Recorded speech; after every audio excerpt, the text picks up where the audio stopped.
Hello বন্ধুরা, সবাই কেমন আছেন? আশা করি সবাই ভালো আছেন। আজকে আমরা এসেছি আত্রাই আহসানগঞ্জ স্টেশনে, যেখানে বর্তমানে একটি গুরুত্বপূর্ণ দাবিতে মানববন্ধন চলছে। আপনারা দেখতে পাচ্ছেন, ব্রিটিশ আমল থেকে সচল থাকা সত্ত্বেও এই স্টেশনটি আজও কতটা অবহেলিত। এর চিত্র দেখলেই বোঝা যায় এটি যেন সময়ের স্রোতে পিছিয়ে থাকা এক স্টেশন।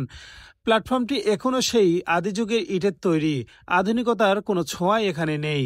সবচেয়ে দুঃখজনক হলো যাত্রী ছাউনির যে টিনটি, সেটিও ভেঙেচুরে বেহাল অবস্থা। যাত্রীদের বসারও ভালো ব্যবস্থা নেই।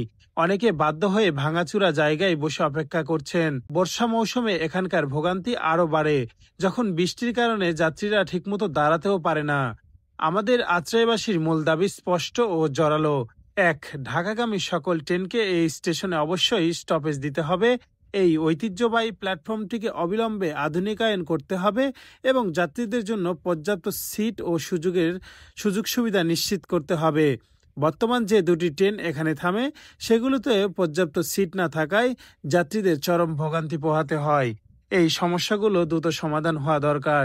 সেই জন্যই আজকের এই মানববন্ধন, যেন ঢাকাগামী সকল ট্রেন এখানে থামে এবং এই স্টেশনে আধুনিকায়নের সুযোগ সম্পন্ন হয়। এই দাবি নিয়েই আমরা যখন লাল পতাকা হাতে দাঁড়িয়েছিলাম, তখন ট্রেনের চালকের আন্তরিকতা সত্যি প্রশংসনীয়। ট্রেনটি থামিয়ে দেন এবং আমাদের সাথে কথা বলেন। উৎসুক জনতাও খুশি হয় ট্রেনটি থেমে যাওয়াতে। এই মানববন্ধনটি একটি ঐক্যবদ্ধ জনদাবির প্রতিফলন। জামায়াতে ইসলামের পক্ষ থেকে উদ্যোগ নেওয়া হয়। তাদেরই উদ্যোগে আজকের এই কর্মসূচি চলছে। মানববন্ধনের বক্তব্য রাখেন জামায়াতে ইসলামের আত্রাই রানীনগর ৬ আসনের এমপি পদপ্রার্থী জনাব খবিরুল ইসলাম।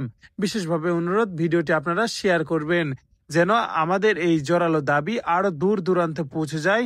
মানুষ আমাদের অব্যবস্থাপনার কথা জানতে পারে, যে এখানে ব্রিটিশ আমল থেকে এই স্টেশনটি থাকা সত্ত্বেও ঢাকাগামী ট্রেন থামে না। ঠিক এর পাশাপাশি যাত্রীদের জন্য আধুনিকায়ন করতে হবে এই স্টেশনটিকে। প্ল্যাটফর্মটিতে এখনো ভাঙাচুরা অবস্থায় থাকার কারণে যাত্রীদের উঠানামা করতে যেমন অসুবিধা হয়, ঠিক এখানে ট্রেন না দাঁড়ানোর কারণে যাত্রীরা ঢাকা পথে বা দেশের বিভিন্ন পথে যেতে পারে না।